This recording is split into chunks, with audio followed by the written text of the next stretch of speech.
যে কোনো পুরস্কার বা প্রাপ্তি অবশ্যই কাজের অনুপ্রেরণা দেয়। এক কথায় অসাধারণ, খুব ভালো লাগছে। আর যখন পুরস্কারটা ধরেন নিজেদের বা থাকে না, পুরস্কার তো অনেক ধরনের হয়, কিন্তু সেই পুরস্কারটা যদি আসলে কার থেকে নিচ্ছি সেটা ইম্পর্টেন্ট, বা কোন কাজের জন্য। তো আমি আসলে যে সিজেপি থেকে পাচ্ছি এটা অবশ্যই আনন্দের, কারণ এটা কালচারাল জার্নালিস্টদের সংগঠন। ভাই ব্রাদার বলি যে পুরস্কার দিচ্ছে এমন নাও, কারণ কাজ তো প্রচুর হচ্ছে, সেখান থেকে আসলে কাজগুলো বের হয়ে আসা নিশ্চয়ই আনন্দের। সাথে 21 টিভি বা আরও যারা স্পন্সর আছে সবার জন্যই আসলে শুভকামনা। এই ধরনের আয়োজন তো অবশ্যই জরুরি, কারণ কাজের স্বীকৃতি পেলেই না আসলে কাজের আগ্রহ জন্মে। আর আপনি যেটা বললেন 2 ধরনের লেখা, বেসিক্যালি তো লেখা একই, মানে আমরা তো আসলে গল্পই লিখি, সেটা হয়তো নিউজে লিখি আর কোথাও হয়তো ডিরেক্ট গল্পে লিখি, মূল তো লেখা বা লেখার প্রতি যে ভালোবাসা, প্রেম। সো প্রেম বা ভালোবাসা থাকলে আসলে ব্যালেন্স করা সম্ভব, বা ঘুরে বেড়ে তো আসলে একই সেন্টেন্স দিয়েই তো কিছু না কিছু বলা বা কোনো মুহূর্ত তৈরি করা। সো আমি এনজয় করি আসলে সাংবাদিকতার জন্যও লেখা লিখি এবং গল্পের জন্য যেটা লিখি, সব কিছুর মধ্যে একটা গল্প আসলে থাকি।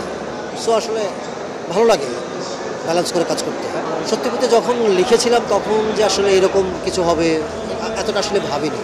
আর আমি নর্মালি নারী প্রধান গল্পগুলো চেষ্টা করেছি যে একটু সত্য ঘটনার অবলম্বনে, যেটা চোখে দেখা সেইখান থেকে দেখে লেখার চেষ্টা। এর আগে আমি রিক্সাগার লিখেছি ও পুতুলের সংসার লিখেছি, সবগুলো নারী প্রধান এবং মোটামুটি বেশ আলোচিত ছিল।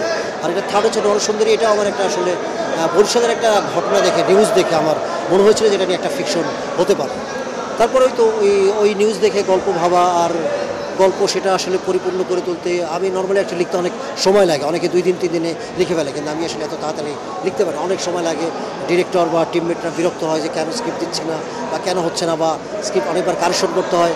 এই আসলে অনেক কষ্ট, লেখাটা অনেক কষ্টের। সেই কষ্টের পরে যদি কিছু পাওয়া যায় সেটার আসলে প্রাপ্তিটাও আসলে